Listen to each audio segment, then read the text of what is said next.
Hello everyone, তোমাদের জন্য আজকে একটি চিকেন পিৎজার রেসিপি নিয়ে এসেছি। ফার্স্টে চিকেনটাকে ম্যারিনেশন করে নেব।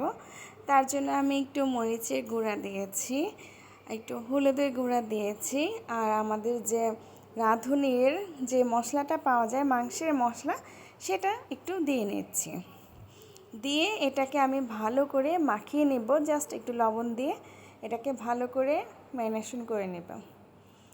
দেন হচ্ছে আমি একটা ফ্রাই প্যানে তেলটা গরম করে তেলের মধ্যে এটা খুব সুন্দর করে হালকা আঁচে এটা ভেজে নেব। দেখো তোমরা কালারটা কি সুন্দর দেখা যাচ্ছে। হালকা একটু ভাজতে ভাজতে যখন দেখো মাংসটা মনে হবে আমার কাছে যে সিদ্ধ হয়ে গিয়েছে, যেহেতু এটা ফার্মের মুরগি, সিদ্ধ হতে সময় লাগে না। দেন আমি এখানে কিছু ভেজিটেবল অ্যাড করব। একটু গাজর দিয়েছি আর একটু ক্যাপসিকাম দিয়েছি। আমার পছন্দ ক্যাপসিকাম, এই জন্য আমি এটাতে একটু বেশি করে ক্যাপসিকাম ইউজ করব। তাই আমি এই দুইটা দিয়ে একটু ভেজে নিচ্ছি, সাথে সামান্য লবণ দিয়ে দিব, যেন ভেজিটেবলগুলির মধ্যেও হালকা লবণটা মিশে যায়। দেন আমি চিজটাকে গ্রেট করে আলাদাভাবে রেখে দিব। আমি একটু বেশি করেই চিজ নেব। আমি একটা ইস্ট নিয়েছি গরম পানির মধ্যে, সাথে একটু চিনি দিয়েছি, আর আমি ময়দাটাকে চেলে ইউজ করব। দেন হচ্ছে আমি ইস্টটা যেন একটু ফুলে ওঠে তার জন্য ওয়েট করব। ময়দাটার মধ্যে লবণ দিয়ে দিচ্ছি। ময়দাটার মধ্যে এখন আমি তেল অ্যাড করব। তেল দিয়ে ভালো করে ময়দা, তেল, লবণটা ভালো করে ময়দাটাকে আগে মিশিয়ে নেব। দেখছো তোমরা খুব সুন্দর করে এটা ভালো করে একদম চটকে চটকে এটা মিশিয়ে নেব।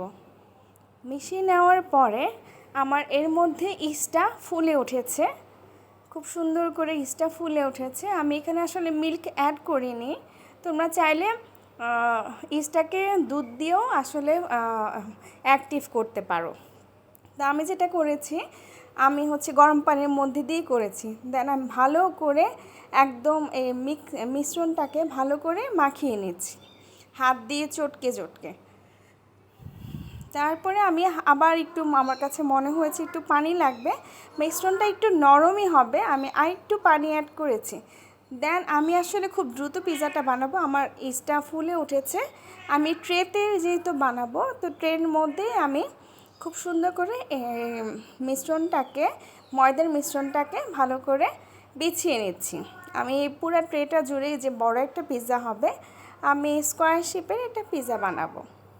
তো এর মধ্যে আমি আগের থেকেই সব সময় একটা পিৎজার একটা সস রেডি করে রাখি, জাস্ট একটু রসুন দিয়ে, টমেটো ক্যাচাপ দিয়ে একটা রেডি করে রাখি, জাস্ট সেটাই দিয়েছি। দেন আমি যে চিকেনটা বানিয়েছি সেটা দিয়েছি, অরিগানো দিয়েছি, চিজ দিয়েছি, উপরে আবার ক্যাপসিকাম দিয়েছি। এটা আমার ফাইনাল লুক। আল্লাহ হাফিজ।